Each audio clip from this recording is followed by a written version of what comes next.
नमस्कार। आप सभी का आज के सत्र में स्वागत है। अब हम श्री माँ का आह्वान करते हुए और उनको नमन करते हुए आज का यह सत्र आरंभ करते हैं। आनंदमयी चैतन्यमयी सत्यमयी परमेश्वरी, आनंदमयी चैतन्यमयी सत्यमयी परमेश्वरी, आनंदमयी चैतन्यमयी सत्यमयी परमेश्वरी। ओम। सावित्री, पर्व 1, सर्ग 4, द सीक्रेट नॉलेज, गुह्य ज्ञान। इस सर्ग के माध्यम से श्री अरविंद हमें मनुष्य और जगत के उद्देश्य, उनकी रचना, उनके संघर्ष और उनके वैभवशाली भविष्य के विषय में बता रहे हैं। इसके अतिरिक्त वे देवों और भगवान के विषय में कुछ गूढ़ आध्यात्मिक सत्य हमारे समक्ष प्रकट कर रहे हैं। इस सर्ग का जो अंश हम अभी तक पढ़ चुके हैं, उसमें जो सत्य हमारे समक्ष प्रकट किए गए थे, उन सत्यों में से कुछ मुख्य सत्यों का हम एक बार स्मरण कर लेते हैं। हमने गत सत्रों में देखा था कि श्री अरविंद हमें मनुष्य के विषय में बताते हैं कि मनुष्य के अंतर में अनंत को पाने की एक अभीप्सा है, जो एक लौ के समान सदा प्रज्वलित रहती है। सामान्य जीवन में जब हम भगवान के प्रति अनजान रहते हैं, तब भी हमारी सत्ता में ऐसे अंश होते हैं जो निरंतर भगवान की ओर बढ़ते रहते हैं। आत्मन के विषय में श्री अरविंद हमें बताते हैं कि हमारे अंतर में एक महान आत्मा है, जो कोई और नहीं बल्कि हम स्वयं हैं। वह न केवल हमारा उद्गम है, अपितु हमारे जीवन का आधार है। हमारे जीवन का प्रथम लक्ष्य है अपने आत्मन का साक्षात्कार करना, और जाने अनजाने हम सदा इसकी ओर ही बढ़ते रहते हैं। हम अर्ध प्रकाशित मानसिक चेतना में बंधे हुए हैं। इस कारण हम जीवन और जगत के गूढ़ सत्यों को नहीं जान पाते हैं। इन सत्यों को जानने के लिए हमें आध्यात्मिक दृष्टि चाहिए, अर्थात जगत और जीवन के सत्यों को जानने के लिए हमें आत्म साक्षात्कार करना होगा। और आत्मदृष्टि के अभाव में हमें हमारा जीवन एक लक्ष्यहीन यात्रा प्रतीत होता है। हमें हमारा सकल ज्ञान संदिग्ध लगता है, यहाँ तक कि हमें हमारा अस्तित्व भी संदेहास्पद प्रतीत होता है। इसके पश्चात श्री अरविंद हमें धरा के सत्य से अवगत कराते हैं। वे बताते हैं कि पृथ्वी जड़ पदार्थ से बना एक गोला मात्र नहीं है।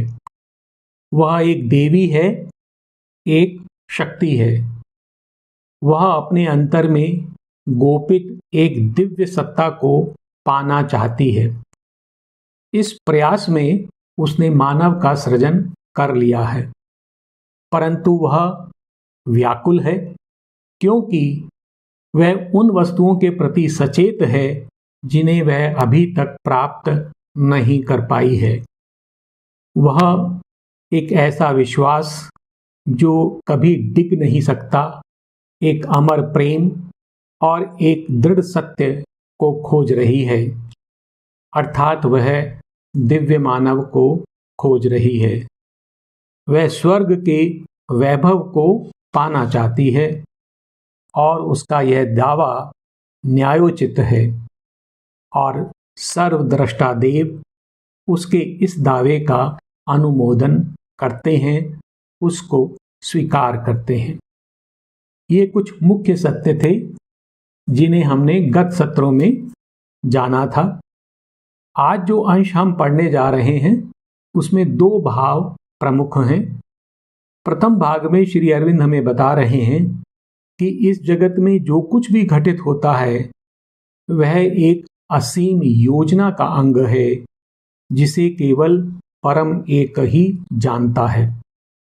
इस सत्र के दूसरे भाग में श्री अरविंद हमें बता रहे हैं कि मनुष्य की दृष्टि बाह्य जगत पर केंद्रित रहती है, उसका आत्मन उसके मन का बंदी होता है, इसलिए वह भविष्य और अपने दिव्य भाग्य के प्रति अनभिज्ञ रहता है।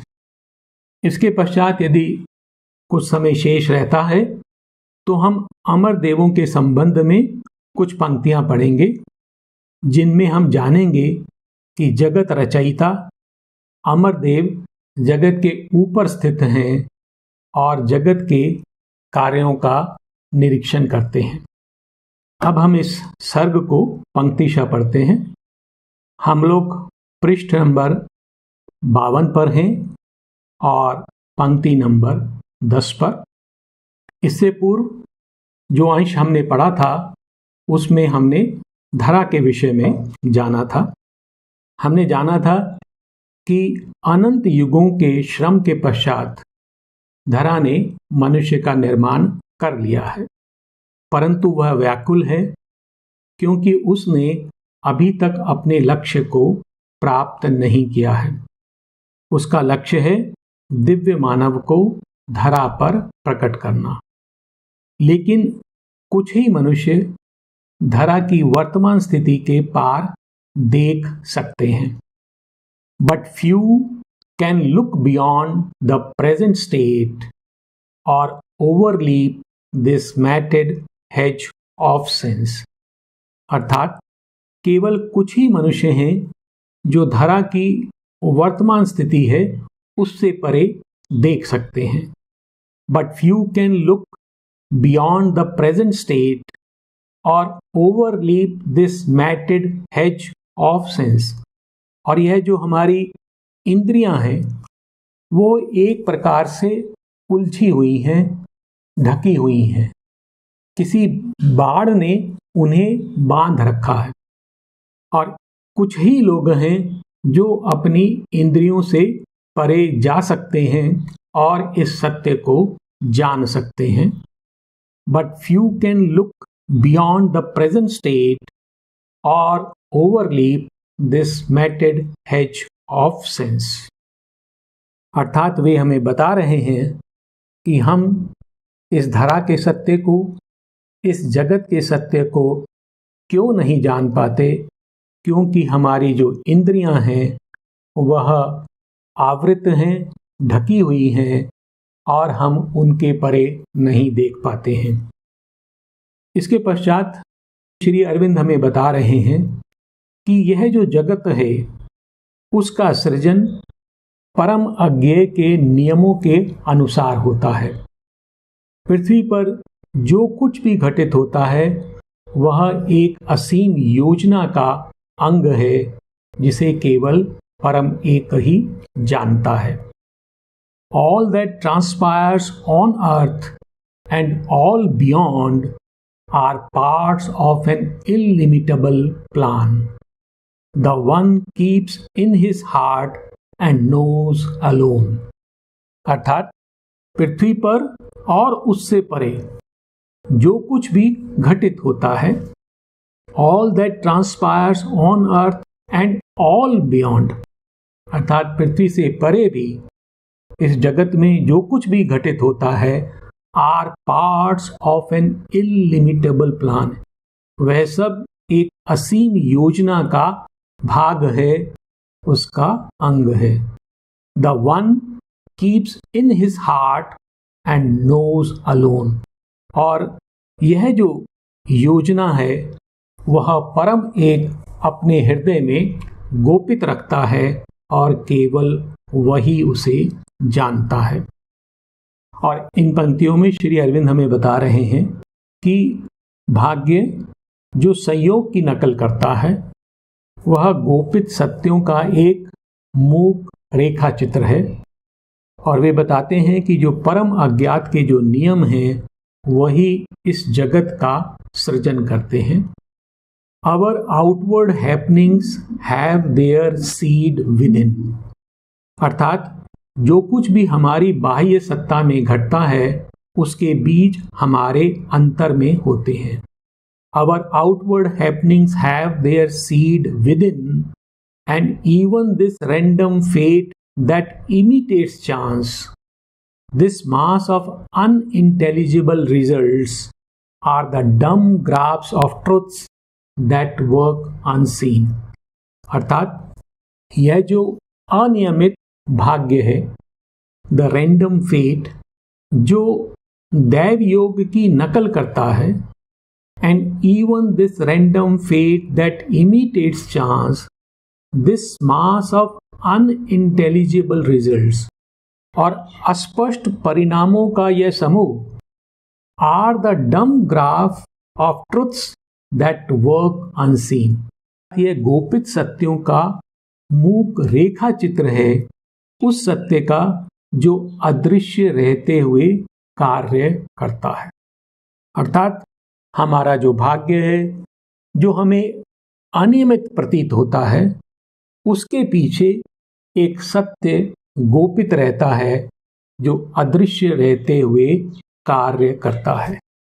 Our outward happenings have their seed within, and even this random fate that imitates chance, this mass of unintelligible results, are the dumb graph of truths that work unseen।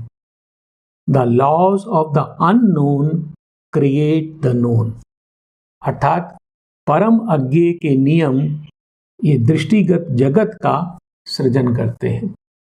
तो वे बताते हैं कि इस जगत में जो कुछ भी घटित हो रहा है उसके पीछे परम अज्ञेय का विधान कार्य कर रहा है।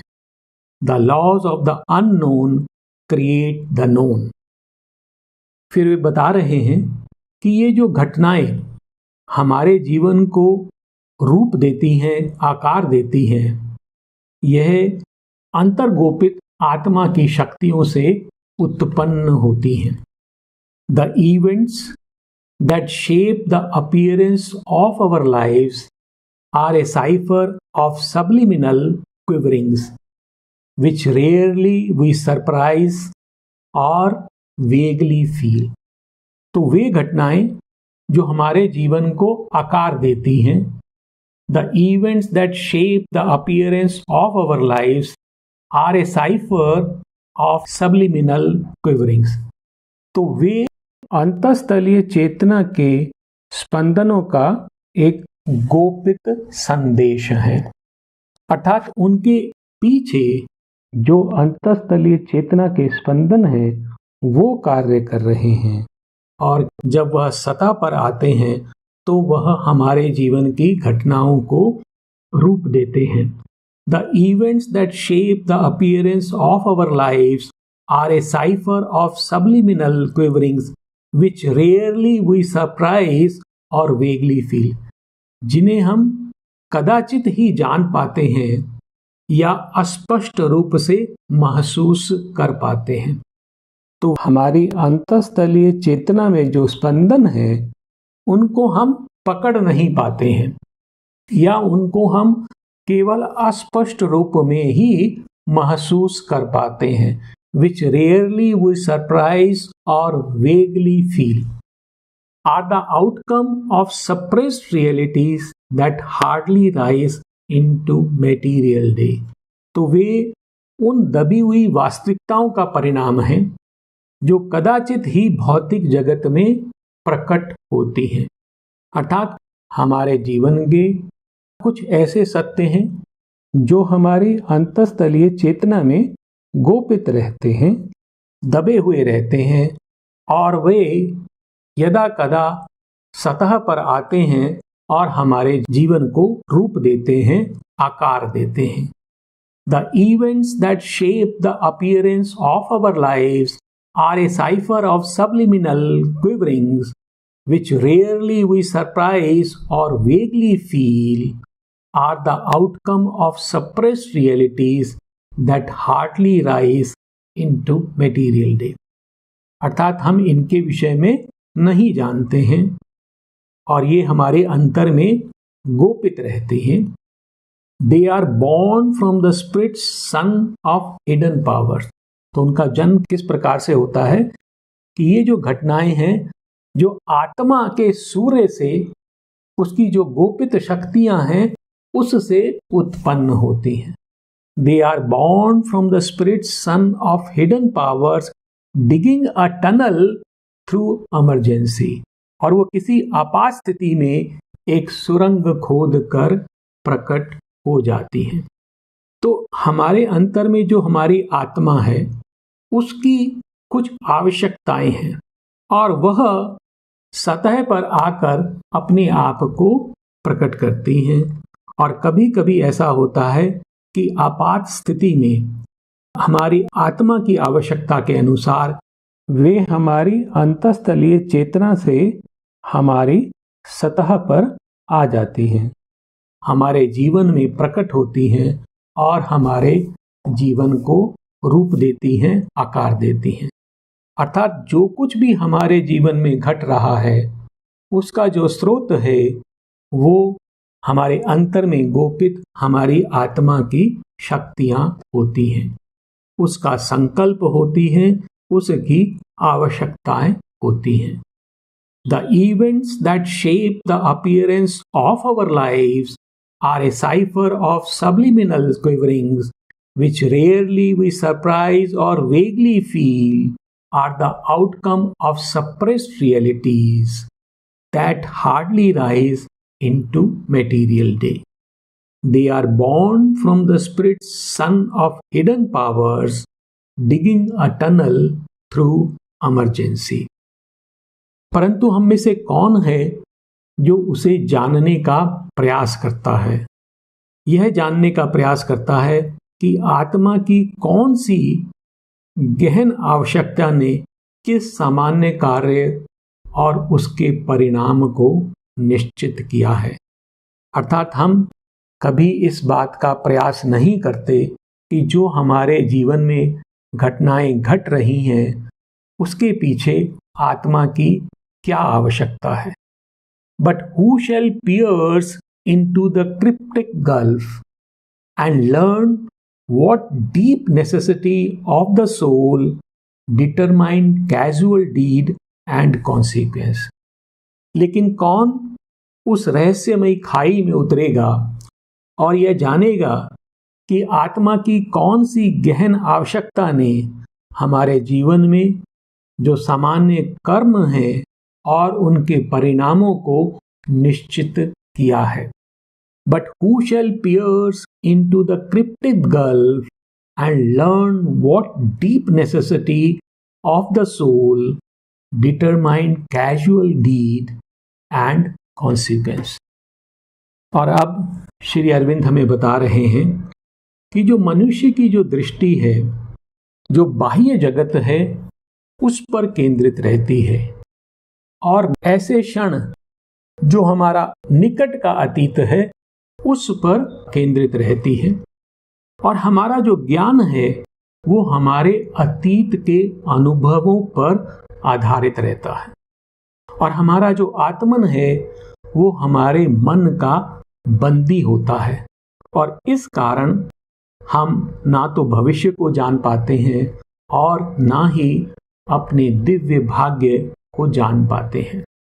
Absorbed in a routine of daily acts, our eyes are fixed on an external scene. We hear the crash of the wheels of circumstance and wonder at the hidden cause of things.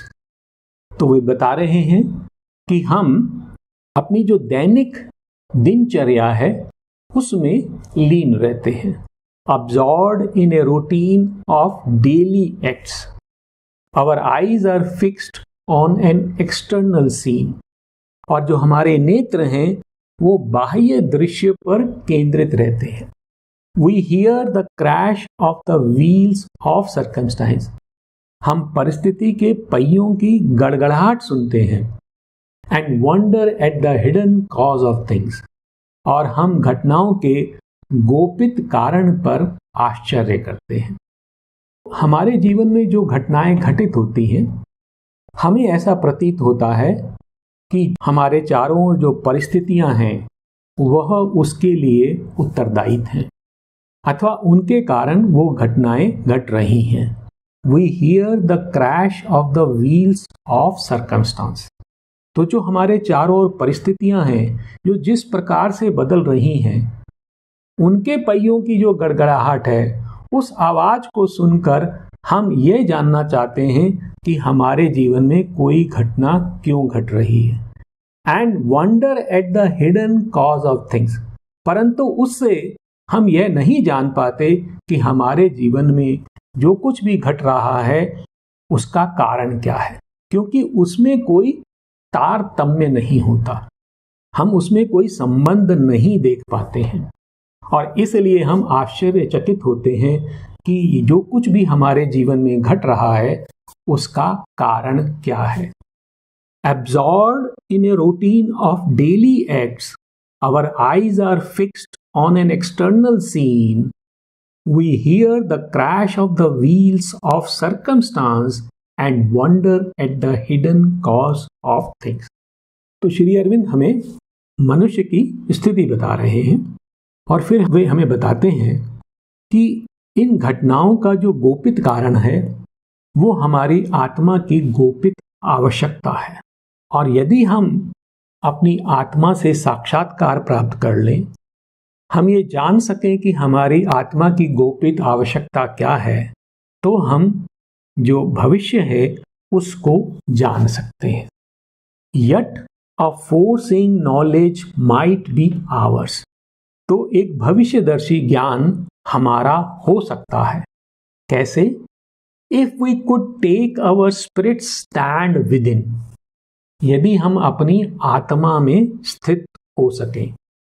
If we could hear the muffled demon voice, और यदि हम अपने अंतर में दमित देव अर्थात आत्मा की वाणी सुन सकें। तो एक और वह बता रहे हैं हमें कि हमारे जीवन में जो कुछ भी घटित होता है उसका जो गोपित कारण है वो हमारी आत्मा की कोई गहन आवश्यकता है। और यदि हम यह जानना चाहते हैं कि हमारे जीवन में जो घटित हो रहा है उसके पीछे कारण क्या है, अथवा हम भविष्य के बारे में जानना चाहते हैं, तो हमें अपनी आत्मा में स्थित होना होगा। Yet a forcing knowledge might be ours if we could take our spirit stand within, if we could hear the muffled demon voice. और फिर इन पंक्तियों में वे हमें बता रहे हैं कि कभी कभी ही और केवल कुछ व्यक्तियों को ही भविष्य का आभास होता है। Too seldom is the shadow of what must come cast in an instant on the secret sense which feels the shock of the invisible. अर्थात केवल कभी कभी भविष्य में होने वाली घटनाओं की छाया किसी एक पल में हमारे गुह्य बोध पर पड़ती है, और जो हमारा गुह्य बोध है उस अदृश्य के आघात को अनुभव करता है।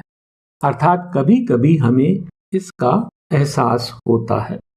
Too seldom is the shadow of what must come cast in an instant on the secret sense which feels the shock of the invisible. तो केवल कभी कभी कुछ लोगों को जो कुछ भविष्य में होने वाला है उसका आभास होता है।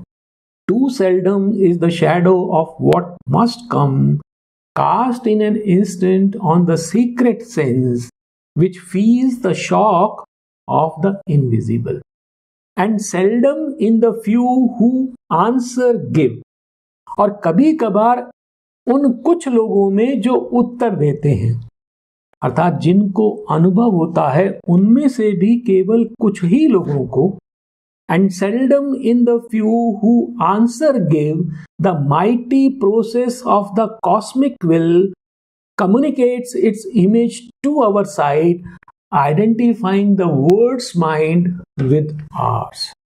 तो कुछ लोगों में जो उत्तर देते हैं, कभी कभी जो वैश्विक संकल्प है उसकी शक्तिशाली प्रक्रिया वैश्विक मन को और हमारे मन को एक कर देती है, और इस प्रकार वह जो भविष्य में घटने वाला है उसकी छवि हमारी दृष्टि में संप्रेषित कर देती है, और इस प्रकार हम उस भविष्य को देख पाते हैं। And seldom in the few who answer give the mighty process of the cosmic will, तो एक वैश्विक संकल्प है जिसकी शक्तिशाली प्रक्रिया identifying the world's mind with ours, वो वैश्विक मन को हमारे मन से एक करके communicates its image to our sight, वह जो भावी घटना है होने वाली है उसकी छवि हमारी दृष्टि में संप्रेषित करती है और हम उसको देख पाते हैं। And seldom in the few who answer give the mighty process of the cosmic will communicates its image to our sight, identifying the world's mind with ours. और यहाँ पर इन पंक्तियों के द्वारा श्री अरविंद हमें बता रहे हैं कि जो हमारी इंद्रियां हैं और जो हमारा मन है वो सीमित रहते हैं, और कभी कभार ही हमारे अंतर में एक भविष्यवक्ता अथवा एक दृष्टा जन्म लेता है। Our range is fixed within the crowded arc of what we observe and touch and thought can guess. तो हमारी जो सीमा है वो क्या है? Our range. तो हमारा जो ज्ञान है उसका जो विस्तार है, उसका जो क्षेत्र है, Our range is fixed within the crowded arc. वो एक ऐसा क्षेत्र है जो भरा हुआ है। किससे भरा हुआ है? ऑफ वॉट वी ऑब्जर्व, जो कुछ हम देखते हैं, एंड टच, जिसको हम स्पर्श करते हैं, एंड थॉट कैन गेस, और जिसका हम विचार द्वारा अनुमान लगा सकते हैं, उससे हमारा यह ज्ञान का क्षेत्र भरा हुआ है और सीमित है। Our range is fixed within the crowded arc of what we observe and touch and thought can guess, अर्थात हम इन सीमाओं से बंधे हुए हैं, अपनी दृष्टि से, अपने स्पर्श से, अपनी शेष इंद्रियों से और अपने विचारों से। And rarely dawns the light of the unknown, और कभी कभार ही परम अज्ञेय का प्रकाश हमारे अंतर में उदित होता है, और कभी कभार ही भागवत प्रकाश हमें प्राप्त होता है। Waking in us the prophet and the seer, और वह हमारे अंतर में एक भविष्यवक्ता और दृष्टा को जन्म देता है। अर्थात ऐसा कभी कभी ही होता है जब परम अज्ञेय का प्रकाश हमारे हृदय में अंतर में उदित होता है, और इसके कारण हम भविष्य को देख पाते हैं, हम सत्य को देख पाते हैं। Our range is fixed within the crowded arc of what we observe and touch and thought can guess, and rarely dawns the light of the unknown, waking in us the prophet and the seer. और मनुष्य का जो ज्ञान है वो तात्कालिक और निकटवर्ती बाह्य दृश्यों में सीमित रहता है, अर्थात जो हमारे समय में घटित हो रहा है और जो हमारे समीप घटित हो रहा है और जो हमसे बाह्य है, जो भौतिक जगत में घटित हो रहा है और हमारे जो अतीत के अनुभव हैं उसमें सीमित होता है। The outward and the immediate are our field, जो बाह्य है और तात्कालिक है वही हमारे क्षेत्र हैं। The outward and the immediate are our field, the dead past is our background and support. और यह जो अतीत है, जो बीत चुका है, जो मृत है, वही हमारी पृष्ठभूमि है और हमारा आधार है। जो कुछ भी हम भविष्य के बारे में जानते हैं वह हमारे अतीत पर आधारित होता है। अर्थात जो कुछ भी हम भविष्य के विषय में कल्पना करते हैं, उसको पकड़ने का प्रयास करते हैं, उसका जो आधार होता है वो हमारे अतीत के अनुभव होते हैं। The outward and the immediate are our field, the dead past is our background and support. और जो हमारा आत्मन है वो हमारे मन का बंदी होता है। Mind keeps the soul prisoner, we are slaves to our acts. हमारा जो मन है वो हमारी आत्मा को बंदी बनाकर रखता है। Mind keeps the soul prisoner, we are slaves to our acts. और हम अपने कर्मों के दास होते हैं, उससे बंधे रहते हैं। We can not free our gaze to reach wisdom sun. और हम प्रज्ञा के सूर्य तक पहुंचने के लिए, प्रज्ञा को प्राप्त करने के लिए अपनी दृष्टि को मुक्त नहीं कर पाते हैं। क्यों? जो प्रज्ञा की दृष्टि है वो हमारी आत्मा से प्राप्त होती है, और चूंकि हमारी आत्मा मन की बंदी है इसलिए हम उस प्रज्ञा के सूर्य को नहीं देख पाते हैं। Mind keeps the soul prisoner, we are slaves to our acts, we can not free our gaze to reach wisdom sun. पुनः श्री अरविंद मनुष्य के विषय में बता रहे हैं कि जो हमारा मन है वो शुद्र है, छोटा है, वो पशु से जन्मा है, और मनुष्य अभी भी एक शिशु के समान है जिसे प्रकृति गढ़ रही है। अर्थात वह दिव्य मानव की प्रक्रिया से गुजर रहा है। Inheritor of the brief animal mind. तो हमने क्या इनहेरिट किया है, किसका उत्तराधिकार प्राप्त किया है? शूद्र पशु मन का। Inheritor of the brief animal mind, man still a child in nature's mighty hands. मनुष्य अभी भी प्रकृति के शक्तिशाली हाथों में एक शिशु के समान है। प्रकृति एक देवी है, वह शक्तिशाली है, और वह मनुष्य को जो अभी शिशु के समान है उसको गढ़ रही है। In the succession of the moments lives. अर्थात हम क्षणों के अनुक्रम में जीते हैं, अर्थात हम काल से बंधे हुए हैं, हम काल से बाहर नहीं देख पाते हैं। Inheritor of the brief animal mind, man still a child in nature's mighty hands, in the succession of the moments lives, to a changing present is his narrow right।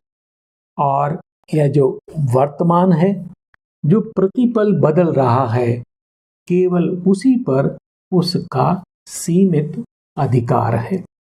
और वह मनुष्य, क्योंकि उसकी आत्मा बंदी है, ना तो वह भविष्य को जानता है, ना ही वह सत्य को देख पाता है। His memory stares back at a phantom past. The future flees before him as he moves. He sees imagined garments, not a face. हमारी स्मृति कैसी है? His memory stares back at a phantom past. तो एक विशाल भूतकाल है, एक विशाल अतीत है और हमारी स्मृति पीछे मुड़कर उसको देखती है। अर्थात हम अपने अतीत पर आधारित रहते हैं, अर्थात हमारा सकल ज्ञान भूतकाल पर आधारित है। His memory stares back at a phantom past. The future flees before him as he moves. और जैसे जैसे वह आगे बढ़ता है, भविष्य उससे आगे भाग जाता है।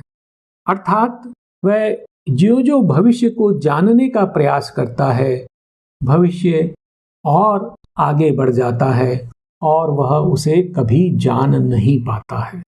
The future flees before him as he moves. He sees imagined garments, not a face.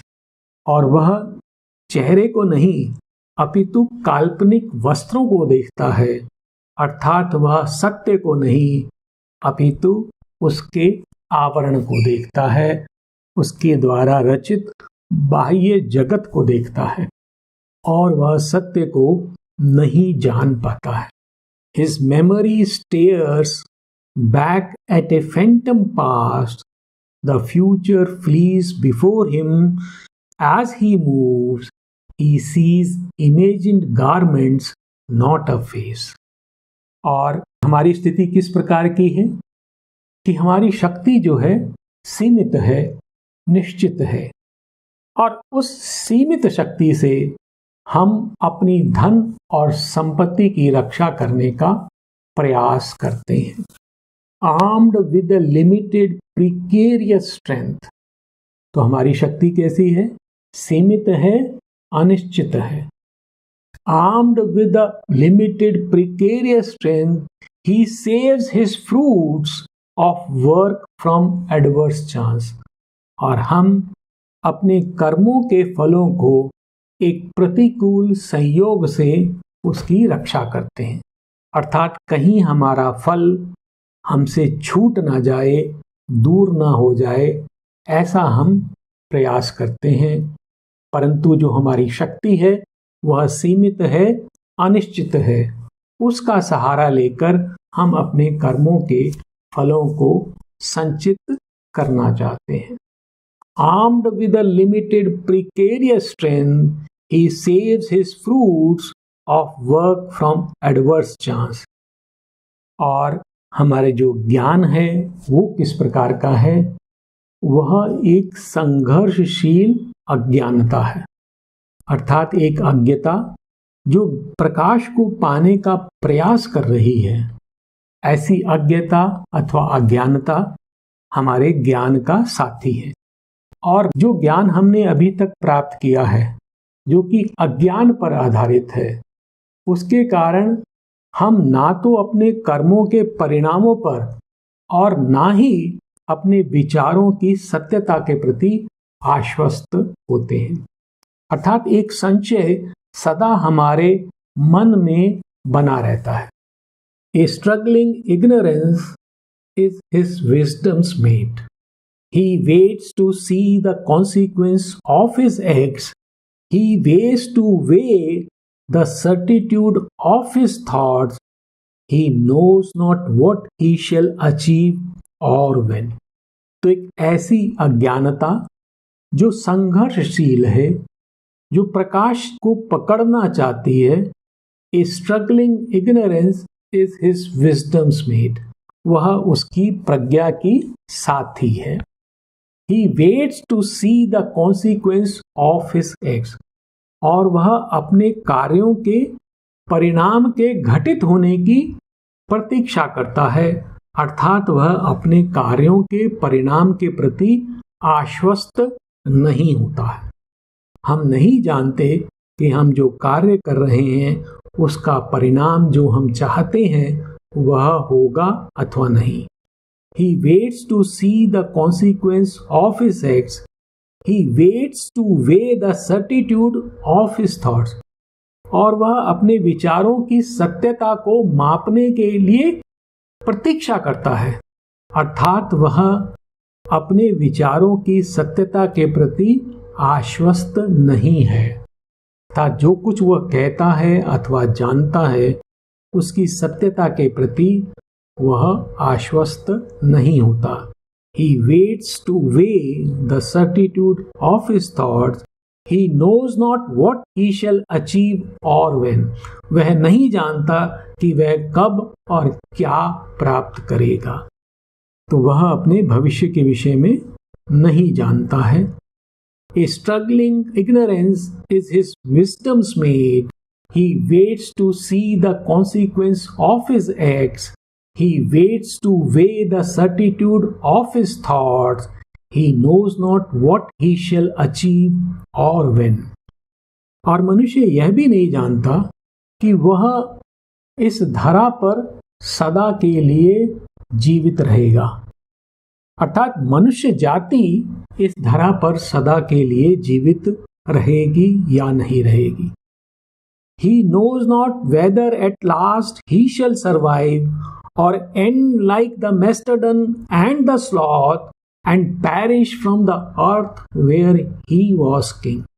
तो मनुष्य नहीं जानता है कि मनुष्य जाति अंत में इस धरा पर बचेगी अथवा नहीं।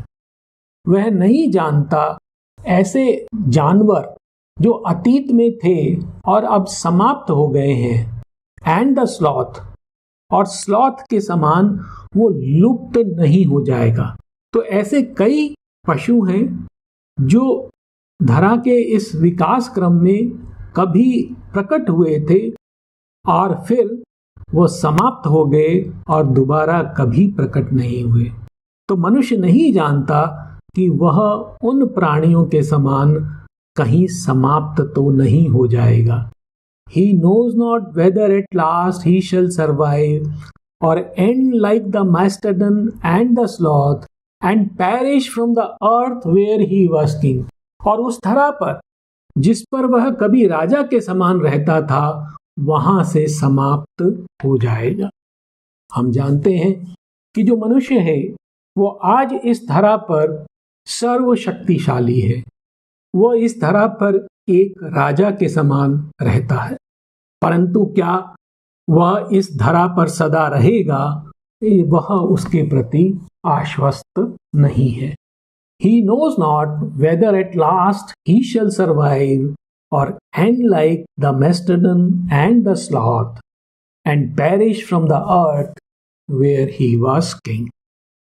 और इस भाव को ये पंक्तियां सारगर्भित कर रही हैं कि मनुष्य अपने जीवन के अर्थ और अपने वैभवशाली भाग्य से अनभिज्ञ है।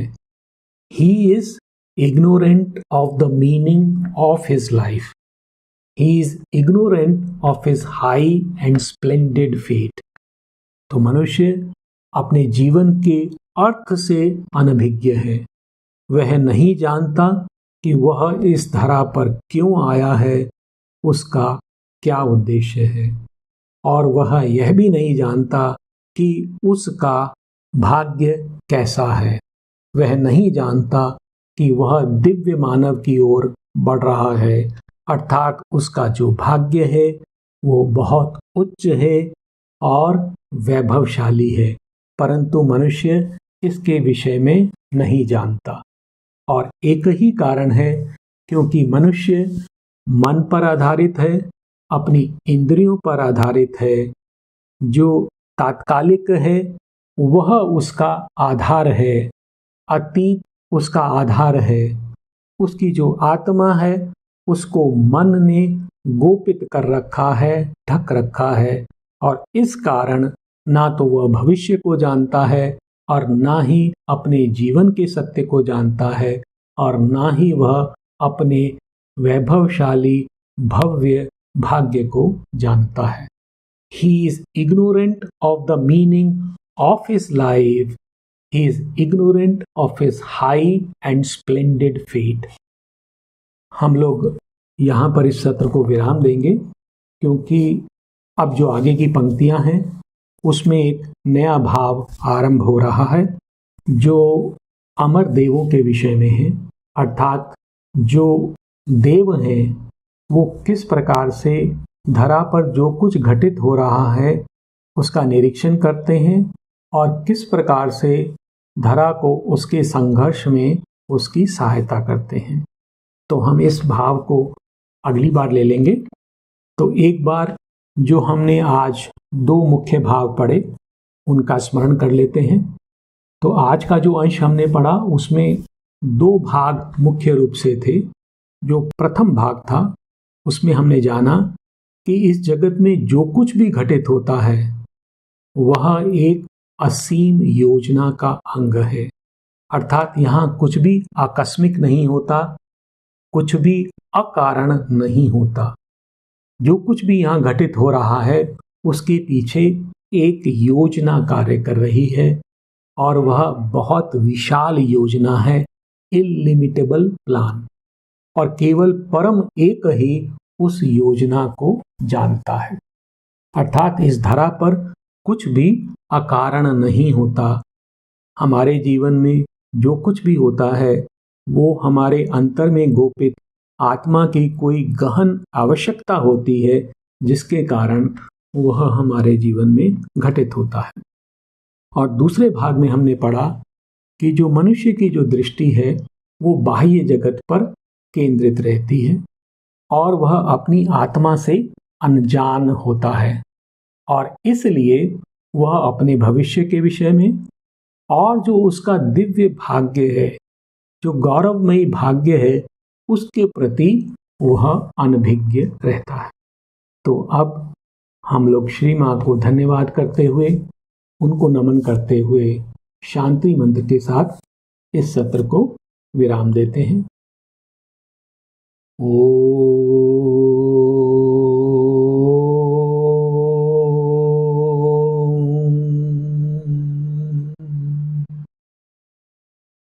शांति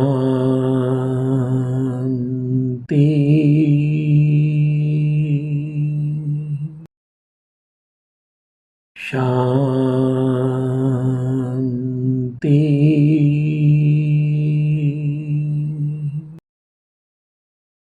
शांति।